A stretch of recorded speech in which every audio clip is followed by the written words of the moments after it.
Delhi Agra Yamuna express വേയിൽ വാഹനങ്ങൾ കൂട്ടിയിടിച്ച് തീപിടിച്ചു. അപകടത്തിൽ 4 പേർ മരിച്ചു. 100 പേരെ രക്ഷപ്പെടുത്തി. കനത്ത മൂടൽമഞ്ഞിനെ തുടർന്ന് റോഡിലെ ദൃശ്യപരത ഗണ്യമായി കുറഞ്ഞതാണ് അപകട കാരണം.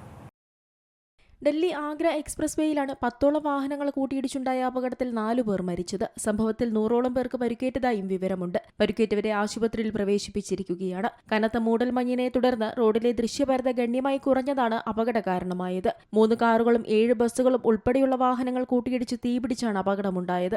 മധുര ജില്ലയിലെ യമുന എക്സ്പ്രസ് വേയുടെ ആഗ്ര നോയിഡ കാരേജ് വേയിൽ ചൊവ്വാഴ്ച പുലർച്ചെയോടെയായിരുന്നു സംഭവം. മൂടൽമഞ്ഞിൽ കാഴ്ച മങ്ങിയതോടെ 7 ബസ്സുകളും 3 കാറുകളും ഒന്നിനു പുറകെ ഒന്നായി ഇടിക്കുകയായിരുന്നു ാണ് വിവരം. അപകടത്തിനു പിന്നാലെ വാഹനങ്ങൾക്ക് തീപിടിച്ചു. സംഭവം അറിഞ്ഞയുടൻ തന്നെ അഗ്നിശമന സേനയുടെ 11 യൂണിറ്റുകൾ സ്ഥലത്തെത്തി രക്ഷാപ്രവർത്തനം ആരംഭിച്ചു. പ്രാദേശിക ഭരണകൂടവും പോലീസും രക്ഷാപ്രവർത്തനത്തിന്റെ ഭാഗമായി. അപകടത്തിൽപ്പെട്ട് ചികിത്സയിലുള്ളവരുടെ ആരുടെയും പരിക്കുകൾ ഗുരുതരമല്ല. അപകടത്തിൽപ്പെട്ടവരെ സർക്കാർ വാഹനങ്ങളിലാണ് വീടുകളിൽ എത്തിച്ചത്. അപകടത്തെ തുടർന്ന് മണിക്കൂറുകളോളം എക്സ്പ്രസ് വേയിൽ ഗതാഗതം തടസ്സപ്പെട്ടു. വാഹനത്തിന്റെ അവശിഷ്ടങ്ങൾ നീക്കിയ ശേഷമാണ് ഗതാഗതം പുനഃസ്ഥാപിച്ചത്. സംഭവത്തിൽ അന്വേഷണം ആരംഭിച്ചിട്ടുണ്ട്. കനത്ത മൂടൽമഞ്ഞ്, പുകമഞ്ഞ് എന്നിവ കാരണം ഉത്തർപ്രദേശിന്റെ വിവിധ ഭാഗങ്ങളിൽ അപകടങ്ങൾ റിപ്പോർട്ട് ചെയ്യുന്നുണ്ട്. കാഴ്ചപരിധി കുറയുന്നതാണ് റോഡ് അപകടത്തിന് വഴിവെക്കുന്നത്. ആഗ്രയിലെ പുകമഞ്ഞിനെ തുടർന്ന് താജ്മഹൽ കാണാതായി. സമാന രീതിയിൽ പുകമഞ്ഞ് വാരണാസി, പ്രയാഗ്രാജ്, മെയിൻപുരി, മൊറാദാബാദ് എന്നിവിടങ്ങളിലും വ്യാപിച്ചിരുന്നു.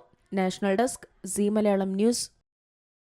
ഏറ്റവും പുതിയ വാർത്തകളും വിശേഷങ്ങളും വിരൽത്തുമ്പിലറിയാൻ സീ മലയാളം ന്യൂസ് എല്ലാ ഡിജിറ്റൽ പ്ലാറ്റ്ഫോമുകളിലും ലഭ്യം.